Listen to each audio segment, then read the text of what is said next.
At so ayan, hi guys! Welcome back ka channel natin at eto na nga si episode 67. So sa wakas ay natapos na nga rin tayo sa mga revisions neto ni One Punch Man. At eto, balik na tayo sa track ng official storyline ni Kalbo. Pero yun bago tayo magsimula, kung bago ka pa lang din sa channel natin, huwag mo kalimutan mag-subscribe at pakipindot na rin ay ang notification bell para ma-update ka every time na meron tayong bagong upload. So yun naman po at ulit, ay huwag na nga natin patagalin pa, simulan na natin yan. At eto nga nung sa nakaraan ay dito tayo natapos sa pagtatagpo ni Atomic Samurai at saka neto ni Blackie. At now ang continuation niyan is eto naman na. So balik muna dito sa may surface, sa may taas. At eto yung support team natin, inuubos nila yung mga halimaw dyan na natitira. At eto nga habang nakikipaglaban sila dyan ay dito sa kabilang banda si Gisper saka nga itong si Green, naghahanap sila ng mga butas, itong mga ganyan at saka ng mga lagusan na pwedeng daanan ng mga halimaw. At eto tinatakpan nila yan. At pagkatapos nga niyan, eto ngayon minamapa pa ni Gisper kung ano pa yung mga lugar na kung saan may lagusan nga yung mga halimaw para nga takpan nila yan. Pero eto habang nagsasaliksik dito,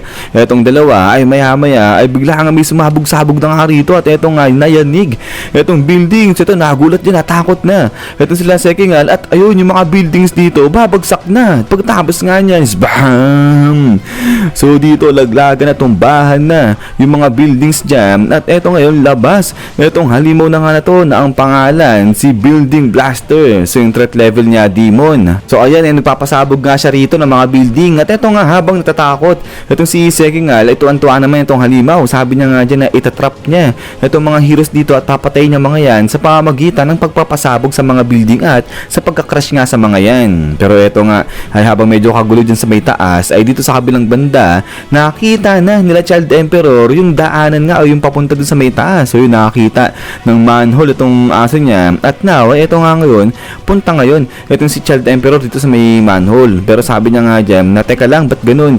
Maingis may labas sa may taas, para nakikipaglaban pa yata yung ibang mga heroes dun. At eto ngayon ay parang medyo makalawang ata etong manhole na nga na to. At eto nga ngayon tulak-tulak na ni Child Emperor itong bakal na nga na to, itong manhole. Pero hindi umubra, ay magbuka. Sabi niya teka, talagang kinalawang na yata to, ang tigas. Sabi niya ganyan, hindi niya nga matulak. At eto ngayon sabi ni Waganma, okay sige, lahat tayo sabay-sabay tayo, pero sa'yo natin itulak natin yan pataas. At pagkatapos nga niyan ay balik nga dito sa taas dahil nga eto naman tuloy pa rin dyan sa pagpapasabog ng mga buildings. Etong halimaw na nga ito, sige lang siya dyan. At then eto nga ngayon ay takbo na ito si Sekingal papunta nga rito kay Green. Sabi niya nga dyan kung kaya bang gumawa ng ibang daanan pa neto ni Green. At sabi niya nga rito na kaya niya naman, kaso nga lang 30 minutes yung aabutin, so ang tagal. Pero ito nga, sabi dito ni Sekingal, okay sige, okay lang yan, gawin na ni Green yan. At etong si Sekingal na yung bahala magsabi kay Child Emperor patungkol sa plano nilang yan. But then, ay dito sa kabilang banda,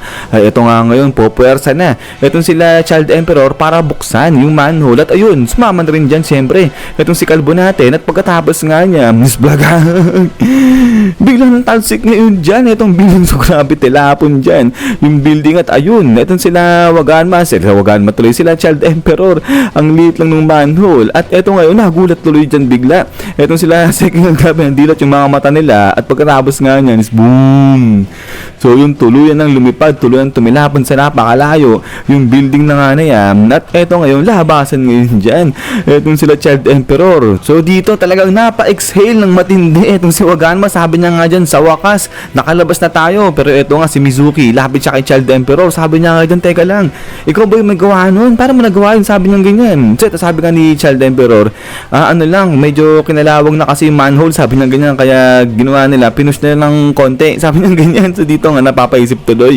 Ito sila Mizuki, sabi niya nga dyan, ano?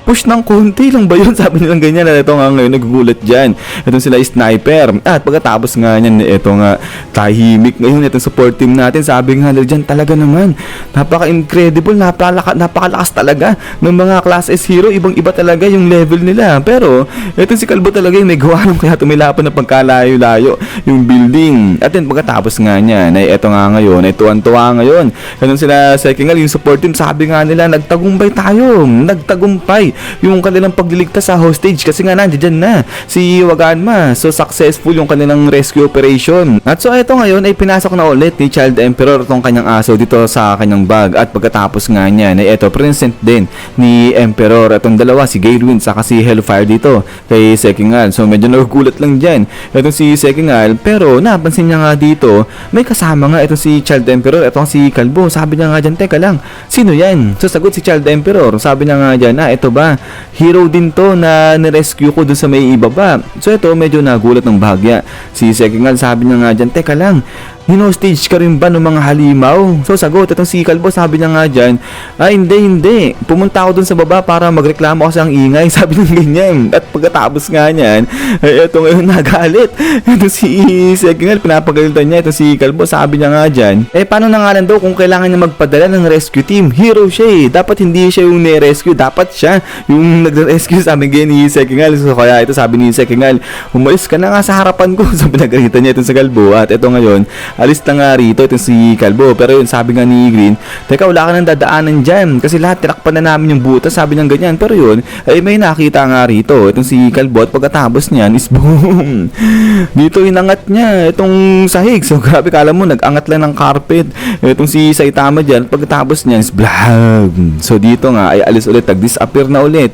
itong si Kalbo natin. At ito ngayon balik dito kala Child Emperor. So kumpula na nga sila dyan. At ito ngayon ay kinontak niya na nga rin yung ibang kasama niya na S-Class Heroes at sinabi na nagtagumpay yung kanilang rescue operation dahil ito nga na-rescue niya na, nailigtas niya na si Waganma at ngayon ay nakabalik na sila sa may itaas, sa may surface. So dito nga ay nag-respond na rin itong sila Zombie Man. Sabi nga dito ni Zombie Man na job well done, mahusay, sabi niyang ganyan. At ito ay sinabi nga nila Zombie Man na okay naman daw sila dyan sa may area nila. So dito natutuwa lang itong bata natin at sumagot na rin dito pati sila Amay Mask at saka si Pigad. So yun si Bigad, si Buta na may nangatapa, may nadadjust pa nga raw siya dyan pero okay din naman daw sila dyan sa area nila. So pareha sila ni Amay Mask na walang problema sa lugar nila. But then ay maya pa ay biglang kinontak na nga siya neto ni Atomic Samurai at sinabi na nasa may lower floor siya at meron siyang nakitang bata rito. So yung lahat sila rito nawindang kasi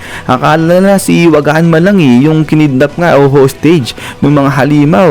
At ito nga ngayon ay medyo na-alarma dyan itong si Waganma kasi alam niya na si Batang Tareyo yung tinutukoy nga dyan ni Atomic Samurai. So ito sabi niya nga dyan, ibig sabihin buhay pa rin siya, sabi niya ganyan. At ito nga ngayon paliwanag ni Atomic Samurai, nung una akala niya halimaw, malit na halimaw lang yung bata na yun, pero hinahabol daw siya nung halimaw na itim. So kaya yun, sa tingin niya tao naman daw ayun nga yung bata na yun. So dito ay sasabihin pa nga ni Atomic Samurai kung nasan siya, pero hindi niya alam kung nasan siya, pero yun nasa may lower floor nga daw siya dyan. But then maya pa eto nga na cut off na etong dalawa, si Child Emperor at saka nga si Atomic Samurai. At now ay dito nga ngayon ay talagang nangangamba na itong si Waganma. So dito sabi nga ni Child Emperor na masyadong malawak kasi dun sa may baba, kaya sigurado marami din kulungan dun. So baka dun nakakulong sa ibang kulungan ba itong si Tareyo. Pero ito nga biglang ang in-approach na ni Waganma itong isang hero. Sabi niya nga dyan, teka lang, ikaw iligtas mo yung bata na yun, puntahan mo, sabi ng ganyan. But then ay dito nga sa kabilang banda, sabi nga ni Child Emperor, okay sige kung ganun, babalik siya dun sa may baba para iligtas din yung bata na yun, si Tareyo. Pero ito nga sabi ni Waganma, hindi na, wag nang bumalik itong si Child Emperor kasi nga delikado dun sa baba. At saka isa pa, lahat ng kanyang mga weapon ginamit niya na nga, diba? So wala nang secret weapon dyan itong si Child Emperor. Pero etong ngiti lang dyan itong si Child Emperor, sabi niya nga na kailangan niyang gawin yan dahil siya lang yung may kaya na i-analyze yung technology ng mga halimaw ng mga kalaban nila at i-share yan sa ibang mga kasamahan niya. At wag mag-alala itong si Waganma dahil meron pa naman daw siya tinatago dyan ng mga secret weapon pa. At ito ngayon biglang nagsagutan na rin yung mga support team natin. Sabi nga nila na hindi, teka lang, kung ganun sasama kami. Pero sinabi nga rito ni Child Emperor na hindi na yan kailangan. At saka isa pa ay kailangan daw yung mayroong magbabantay dito sa may surface. So may kanya-kanya raw silang role na dapat gampanan. Pero ito nga ay talagang nalulugmok notebook na ito si Waganma, talagang lungkot-lungkot na nga siya dyan. At maya-maya, nagsalita na nga siya. Sabi niya nga dyan, yung pangalan ng bata na yun, si Tareyo. At dinescribe niya na nga kung ano yung itsura ni Tareyo dito kala Child Emperor. So yun, nagugulat dito ngayon sila Sekingal sa sinasabi ni Waganma. At sabi nga ngayon dito ni Waganma na yung bata na yun, kasama niya talaga sa kulungan yun. Pero ang nangyari, kinuha raw kasi yun nung isang halimaw, at pagkatapos doon, hindi niya na alam kung saan dinala yung si Batang Tareyo. At hindi daw yan sinasabi ni Waganma dyan kay Child Emperor kasi nga ayaw niyang balikan si Tareyo kasi nga natatakot daw ito si Waganma. At pagkatapos nga niyan, ay ito ngayon humingi ng tawad ito si Waganma dyan kay Child Emperor. Pero yun, ay dali-dali naman pumunta itong si Child Emperor dyan kay Waganma, at ayun tinapik niya sa balikat itong si Waganma. At ito ngayon ngiti na itong si Child Emperor. Sabi niya nga dyan na salamat kasi nga binigyan siya ng info neto ni Waganma, so wag na mag-alala dyan itong si Waganma. At pagkatapos nga niya ay ito nga ngayon pasok na ulit sa may manhole itong si Child Emperor. So grabe, batang bata pa lang talaga si Child Emperor, pero yun talagang sumusugod na. At ito ngayon, sabi nga ng mga supportive natin na gusto nga rin daw nila na maging isang S-class hero katulad nga nito nila Child Emperor. At pagkatapos nga niyan ay ito nga ngayon, habang nalulungkot dyan itong si Waganma, ayun, tuluyan na rin umalis dito itong si Child Emperor para nga bumalik dun sa may Master Association, sa may hideout nila. At pagkatapos nga niyan, isang guys, hanggang dito lang pala ito si episode 67 natin. At ayan ay syempre itutuloy-tuloy na nga natin to. At yun guys, ay ulit maraming salamat sa panonood dito kay One Punch Man natin, at saka sa pagtitiyaga sa panonood sa mga revised na chapters nga nito ni One Punch Man ni Kalbo. So yun, hintay-hintay lang para sa kasunod na episode dito. At ulit ay lagi mag-ingat, God bless nyo lahat, at huwag nyo pala kalimutan mag-iwan ng like. So yun naman, so kita-kits tayo ulit.